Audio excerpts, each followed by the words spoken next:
Hey guys, Infidel1258 here. Today I want to get into some questions from the audience. I'm going to go through my questions section and see what you guys have to say. I haven't been in there in a few days because I've been away traveling with family, and I'm back. If you're new to my channel, my name is Dwayne Cunningham. I go by Infidel1258. You can call me 12. Leave comments below on any of my videos. If they turn into videos, I might just send you something. So go ahead and make sure you do that. And okay, let's get into it. I haven't looked at these questions beforehand. I don't know what you're going to have to say. And as I can see, there's a variety of comments on a variety of videos. So let's take one comment from three different videos, and I'm going to do my best to make it 3 different videos. Okay, this was a video I did called Zig When Others Zag, Bull in the Bear, Bear in the Bull.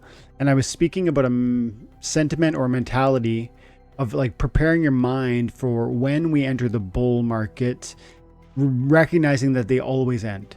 And so preparing yourself now to take profits as things reach what you would now think are massive highs. Because right now in a bear market, you have opinions about where SPS might reach, where your card collection might reach price wise. And if you believe that those are reasonable or even high targets, and then let's say they get realized, what would you do? Would you take action and sell some things and take some profit? Or would you just watch it appreciate and then watch it eventually depreciate in the following bear market? That's usually what happens. And so it pays to take action. So I like being a bull in a bear market, and I like being a bear in a bull market. That's usually what I've done over the years, and it served me well. So that's what that video is about. And I like to see what TJ says. TJ soccer player says, Dwayne, even if you want to stay and hold out for the long term, how can any of us trust the company isn't going under at any moment? How are they making money? Have they been profitable at all in the last year? Agrod said it costs $1 million a month to run the game, etc. They've been bleeding money badly, in my opinion. I'm sorry I stayed for 2 years.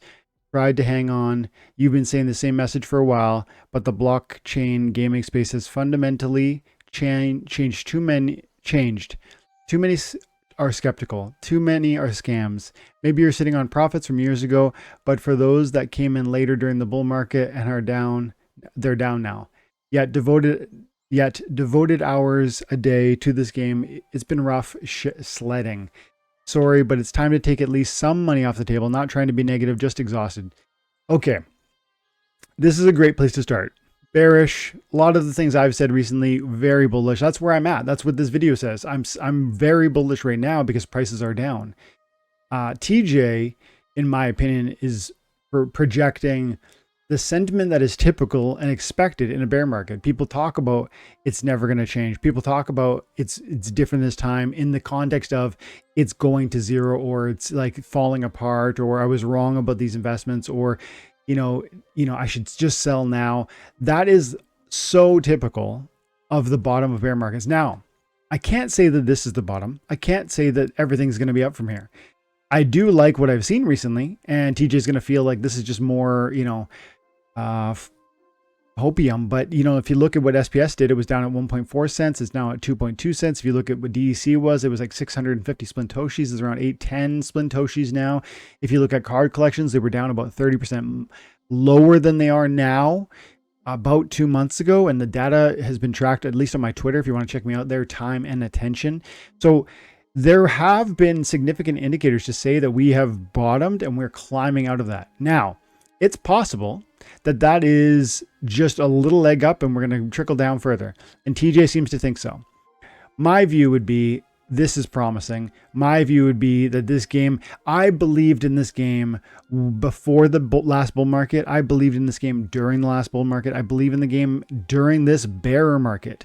And I will believe in this game unless something changes. He talks about the team running out of money. They've said repeatedly and clearly that they have plenty of money to at least the end of 2024. And that's assuming Bitcoin was to stay stable. I'm of the mind that we probably see a bull market for crypto. And some people talk about April next year. Some people talking about in the next few weeks, months. Bitcoin has been holding really strong at that 29,000 level.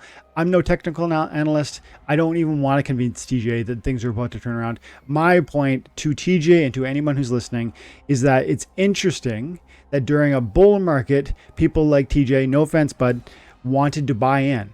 And then in the bear market, or at least at this moment in the bear market, people want to say things like, I'm exhausted, I can't keep going, everything's falling apart, it's different now, I read the situation wrong, and now I need to sell something.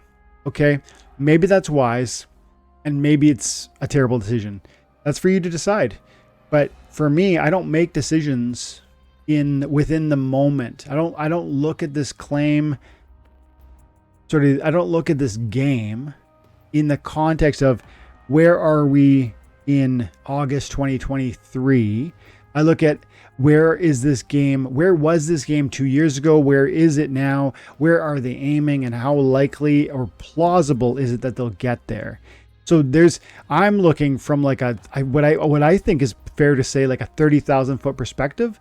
And again, no offense, TJ, it just feels as though you're having a reactionary comment to losses that have been paper. Because here's my last point to TJ.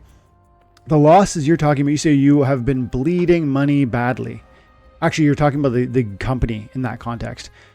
But whether you're talking about the company or you're talking about your own assets in this game, because I would argue you probably say the same thing about your card assets. You did talk about how you bought assets in this game at the bull market, and now you've tried to hang on. All of that implies you've lost a significant amount of value. Have you lost value, or have you lost price tag? There's a huge difference. And TJ knows the channel. He's been around for a while. He talks about how he's watched for a long time. He's subscribed to the channel for over a year. Thank you. But I don't understand. If it's not sentiment driven, I just don't understand where this sort of comment comes from, TJ. Because you talk about like a lot. You said blockchain gaming has fundamentally changed. Why? You want to hold up other games and say like they fell apart? How has Splinterlands fallen apart? How is Splinterlands in 2023 August in a worse position than it was August 2022, or let's say November 2022? That's like, I think that's when everything was really at its lowest. I could be wrong about the times now, guys, but how is this moment worse than 2 months ago? That's what, the minimum. Weird. As I started the video with, SPF's probably 30-40% up since then. DC's 30-40% up since then. The cards are up 20 to 30% up since then. So I just think, things seem to be turning around. The game seems like it's in a better place now than it used to be, irrespective of price. And nothing, you hint about how things have fundamentally changed, but I don't see any evidence for that within the context of Splinterlands, except from a positive perspective. Land nearing launch. Tower defense nearing launch. Man, GLX for my dislike of it, still, it's a new thing in the system. I can't really, I'm trying to be fair and here, grab what might be sort of a meaningful critique. And unfortunately, my response feels as though I can't really place a lot of weight on what you're saying. It just seems like this comes out of a place of bear market sentiment, literally speaking to my video on don't watch out for bear market sentiment and watch out for bull market sentiment. Because, TJ, this sort of attitude where you build your decisions in the bear market and you throw away the decisions you made during the bull market are the same. That can be the same problem in reverse during the next bull. That's what I'm talking about in that very video. And it feels like that's the trap you're falling into. I think I started this point. I didn't finish it earlier. I meant to say, and this is where the last point I'll make on TJ's comment. Did you lose value in your assets? Has Splinterlands lost value in their portfolio, or have they lost price? Huge difference. If the card assets, if the SPS that Splinterlands holds that you hold, if the card assets and Splinterlands tokens or DC that you hold have lost US dollar valuation, but you have reason to believe it might appreciate in the future, then you can make an argument that you have lost nothing. But and in fact, while you're holding those assets, you're almost certainly accruing new soulbound cards, new SPS tokens, etc., which should be adding to the future price appreciation of your entire portfolio. So again, as I've always said, either the game is fun and you believe it has a future, or you don't. And if you don't believe in those two factors, I can't imagine sticking around in Splinterlands or any other game. But for me, I absolutely believe in those, that this is fun and it has a future. And therefore, I am more bullish now than I will be when most of you guys are out there saying the opposite. Like when SPS is at 50 cents or $1, I promise you there won't be comments like this. You know, even Prudence, like saying like, hey man, this is really high. Can we recommend taking some profits? That voice of reason will disappear, because bull market sentiment drives absolute FOMO craziness, like, you know, illogical upward movement. And people think it's going to go forever. And in a bear market, they think it's going to go forever. TJ, thanks for the comment, man. We're already at 11 minutes. Let's try and do 2 more comments, and hopefully they're not quite as long. Dragon. I see Dragon here, and I haven't seen Dragon in a long time. So let's see what he has to say. He's commenting on my Land 1.5 Secrets of Praetoria video, which is focusing on, I recorded that one when I was in Kelowna. I was talking about how researching in land when 1.5 launches is one of the 3 ways to utilize your land. And I was speculating as to whether that might be really meaningful, because we've seen time and again that Splinterlands has strived to invite people further in, and land is like designed almost exclusively for this. From like a card investment perspective and a DEC staking perspective, land is built to essentially demand people come in deeper, and the deeper they come, the more reward available to them. Liquidity pools are going to be part of that. You need to stake into them to get rewards out of them. Also, the development of your land plots is another angle of how you'll need to go further in on it. But then the Secret of Praetoria angle is like a resource that you'll earn when you explore, when you use your land in that way. But at first it has no meaningful value. And this is interesting because this is like the modern Splinterlands experience. Soulbound cards have no modern, like sort of momentary value or price tag, but long term they should absolutely have a price tag. Plus they're adding value to your deck in terms of utility, because you win more when you have the soulbound. So they have value. And I think in the same way, analogously, you could say that the research that you get out of the land, it's not going to have an immediate value, but I think, and I speculate in that video, that it should have value in the future, especially if the developers of this game stay focused on making land this long-term experience. And they've said specifically they want the research component to be multi-year in nature. So I really think it's going to be multi-tiered, like there'll be tiers of release within the land, within the research. Plus I heard Stever talking about this recently. I like what he said. This is called, it's not, we keep calling it Land 1.5, but it's actually called the Secret of Praetoria. And so I like, it's interesting to think that through. The focus should be this, the research maybe. I don't think we understand the fullness or the significance of the research. That's worth thinking about. If no one's doing it, that's worth thinking about. Like I said in that other video, Zigwin and others are zagging. Let's see what Dragon says. Missed that view, Dwayne. You see that Bakjira behind you? The secret sounds much more important and fun than simply farming SPS. I'm glad to have a more magical land than occupied plots, but it depends on which direction most players take. Sometimes I love to zig when others are zagging. Yeah. So what I'm taking out of, first of all, Dragon, thank you for your comment. I appreciate you, bro. And it's been a while. Thank you for dropping a comment. And when you talk about, like, I hear him putting he just noting the fact that it is the secret. And that's what we've heard it referred to as. And again, this is the focus from it seems like Aggie and Matt's perspective. Why? We don't even know what it is. And so we have a hard time imagining how or why it would be meaningful to spend time on it, to spend resources on it, to devote monsters and DEC into.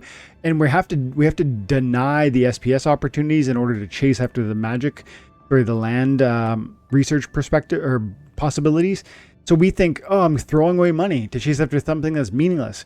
But clearly, guys, like Splinterlands is not going to let that research be meaningless. There's going to be deep value to it. And though we don't yet know, I think we're going to regret not having more of the research. I saw Steve talk about how he thinks, it's total speculation, but he thinks it might be something like, as you, let's say you get wood and stone, or wood and ore, and those are resources that come out of the basic plots of land that you might own. And then you want to make steel. To make steel, you actually need to create the fire with the wood and then burn the ore and refine it into steel, something like that. But what if your plots of land are unable to do that until you've unlocked a certain level of the secret? There's technological advancements within the secret. This would be very in keeping with like a game like Civilization, where at the beginning of the game, you're going to receive, basic technologies, Bronze era technologies, and then you get into other, epochs that are going to have unlocking sort of new and better technological advances.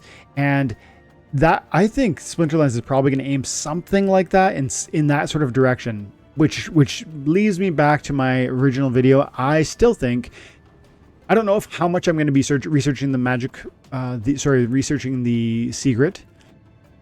However, I feel confident that myself and everyone who doesn't take it seriously will one day regret it. That's where my head's at.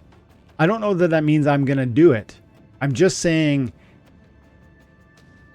I'm certain it's going to be valuable. I'm certain Splinterlands is going to make it meaningful, that we're going to wish we had more of it by the time it's actually being used, or it's actually having in-game implications. Okay, thanks, Dragon. One more comment. Let's just do one quick comment here from Master Shownuff. Subscribe for a year. Thank you, my dude. I haven't seen your name in a while, so thank you for the comment. And this is on a recent video where I just touched base with the fact that I'm still playing Golem Overlord. I'm still playing SplinterForge. I gave updates on where those things are at. I haven't been playing SplinterForge the last week, only because I was away from all computer activity, except for like maybe 30 minutes throughout the week, literally. So I didn't get to play last week, which sucks, because I'm getting, I don't know, I think I get about 20,000 4GM a week. I haven't actually tracked that. That's a guess. It might be more. It might be a little less.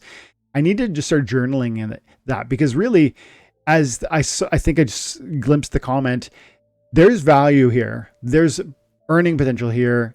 I'm enjoying this. I definitely am trying to focus on this, but I just can't right now during vacation time. And then Golem Overlord, I'm still playing. Things are getting juicier and juicier. I'm up to almost 200 scavengers. I've never had this many scavengers. I've built my defense up to 27 plus the 6 from my level bonus. My level's almost at 35 with Prestige 5. I am probably going to Prestige up again, because the more levels I get, the more your battle energy refill speed is dependent on your level, and your maximum energy is dependent on your power and fortification. So if I get into 40, 45, 50... level, I'll have more and more energy, and energy is the path through which I get most of my part, because I attack people to earn part mostly. And when I attack, I get something like 30 to 40 part, no, let's say 20 to 30 part per victory, and I win most of my battles. I usually only attack people who are 99 or 100%, 95 or 100% victory probability for me. So I'm mostly focused on the power attacks. However, I've more recently been earning more part through Scavenger Golem, and I'm part of that strategy, or the reason I'm implementing that strategy is because it's this constant income, but also Scavenger Golems actually benefit the amount of which I can extract from others while attacking. The game is actually really nuanced.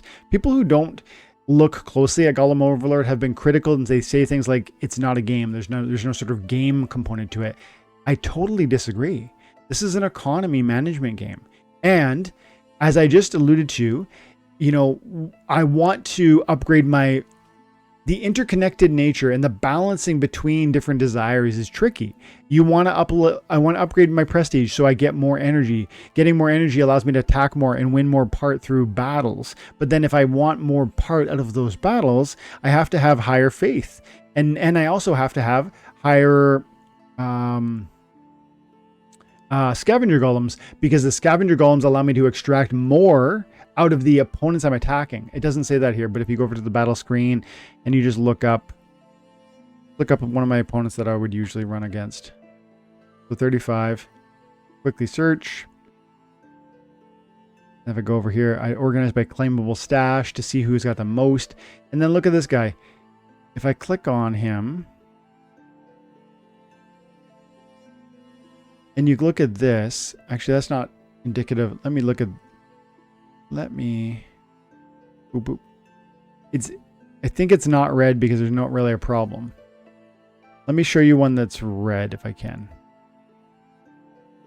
Okay, here it goes. The maximum amount you are able to steal if your attack is successful. This is determined by your faith versus enemy faith. But there's also penalties associated with not having a high enough scavenger golem element. And I've seen that happen where if you focus, I don't see it right now, probably because I have enough scavenger golems. But if I had fewer, and then when I used to have 50 scavenger golems and I was around the same sort of stat point for attack, that logo, that icon was red, and it would say things like you can only claim I had like yet another reduction in what I was able to extract from you when I won the battle, because of the fact that the game wants to force me to have everything. That's the thing. The interconnected, the economy is intertwined, and then you need prestige, you need reputation, you need scavenger golems, you need power, you need fortification, you need everything that is here. And yeah, you can lean in one direction, but you need the other things too. And that means it's this juggling act. Where do I go first? How do I maximize my return in the short term by recognizing a path forward that will be most advantageous with the least sort of input? And so I find it entertaining. I'm going to keep playing it, especially because the time commitment is relatively minor. And so I'm definitely going to keep playing this. I'm stacking the shards too as I get better and better. But I will leave it there. I'm still loving Splinterlands. I haven't been able to play very much because I was traveling, but I'm looking forward to land. I got a bunch of new land. Maybe I should do a video talking about my new plots of land that I got through Gank. I'm officially part of the Gank land. You know, I guess unpacking my full strategy. So that maybe will be another video coming out shortly. But thank you guys for your time and attention. If you want your comments and questions answered on my channel or in future videos, please leave them. Leave your IGN. And if you leave your IGN, I will do my best to send a little thank you when the time comes. Appreciate you guys. Have an amazing day. God bless.